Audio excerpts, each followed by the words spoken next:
for today's video, magpiprint po tayo ng sticker for business label. So, ang gagamitin ko pong sticker ngayon guys is itong iTech vinyl sticker. So, napakagandang klaseng sticker na po to guys kasi waterproof na po siya. Ayan, nakalagay po yan dito.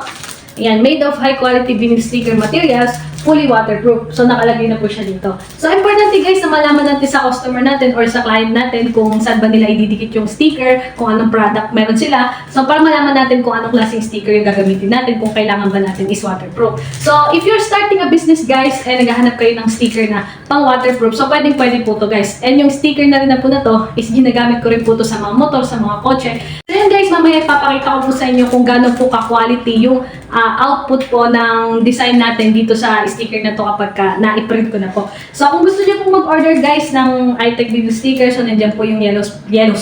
So, nandiyan po yung yellow basket sa baba guys. I-click nyo lang po yan and order na po kayo lalo na kapag nag-start ka ng printing business guys. So, nire-recommend ko po talaga to.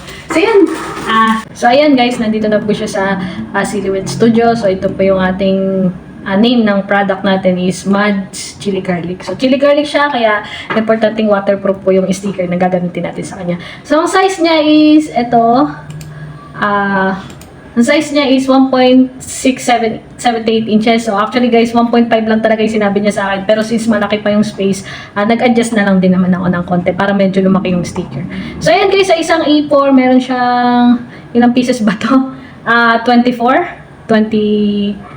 Yun guys, so ayan, sa isang A4 niya. So then guys, kapag okay na siya lahat, yung sizes, okay na. So pwede na po tayo mag-proceed sa printing. Okay, Control P lang. Ayan. So syempre, pagka piprint natin siya, isa-setting natin dito sa preferences. So dapat ultra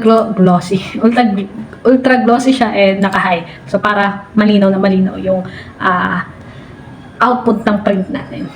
So, okay lang natin siya. So, ito na po yung output natin guys. Yan, kitang-kita nyo po kung gaano po siya kalinaw, diba? And ang the best pa po dito guys, is yung ginamit ko pong ink is hindi nag-fade.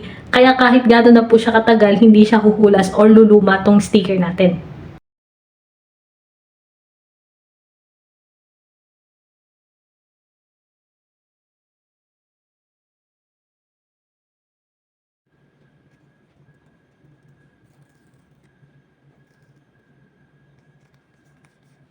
Okay, say hi Gigi!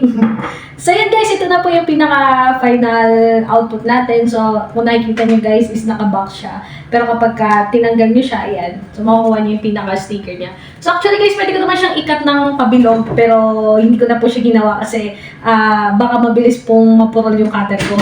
So, ganito na lang yung ginawa ko and masyado pong mahal yung blade ng cutter guys. So, baka mahal yung ginawa ko.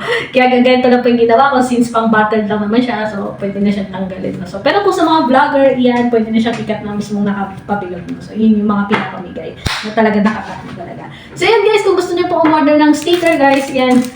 Ito po yung iTech vinyl sticker. So, nandiyan po yung yellow basket. And kung gusto niyo man pong magpagawa or may business kayo at naghahanap po kayo ng pang business label na sticker na katulad nito guys, nandiyan din po yung sa yellow basket. So, yun lang guys. Sana nag-enjoy kayo sa video and thank you so much. Abo!